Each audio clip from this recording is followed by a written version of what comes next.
ગુજરાતી અધ્યયન સંપુટ ધોરણ 1 એકમ 3 કાબર ચકલા અને તો એની પ્રવૃત્તિ નંબર 6 વાક્ય સાંભળો. વાક્ય સાચું હોય તો કબૂતરની જેમ ગુ ગુ બોલવાનું છે અને વાક્ય ખોટું હોય તો સનનનનન બોલવાનું છે.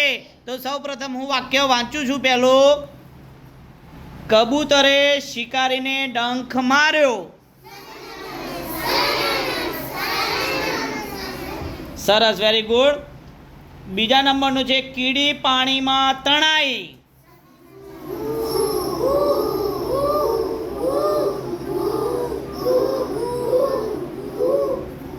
સરસ. તો ભાઈ વાક્ય શું છે, સાચું છે ખોટું? ભાઈ કીડી પાણીમાં તણાઈ તો વાક્ય સાચું છે, એટલે તમે ગુ ગુ કર્યું તો સરસ. હવે ત્રીજું વાક્ય, પારેવાના કારણે જ કીડી બચી ગઈ.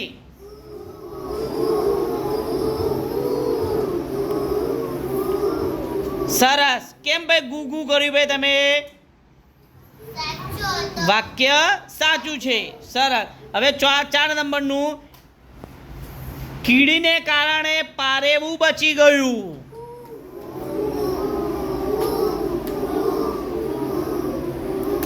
સરસ. વાક્ય સાચું છે એટલે ગુ ગુ બોલે. 5, શિકારી કીડીનો શિકાર કરવા આવ્યો હતો.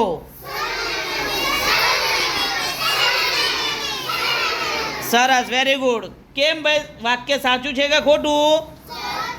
કેમ કે શિકારી કીડીનો શિકાર કરવા આવ્યો ન હતો, એ કબૂતરનો શિકાર કરવા આવ્યો હતો. હવે 6 નંબરનું વાક્ય છે, શિકારીની ઈચ્છા પૂરી થઈ.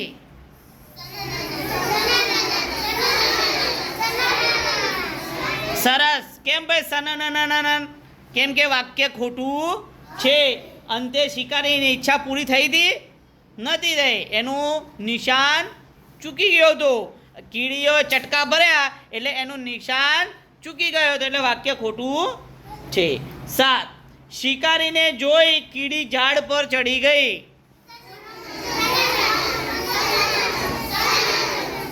સરસ.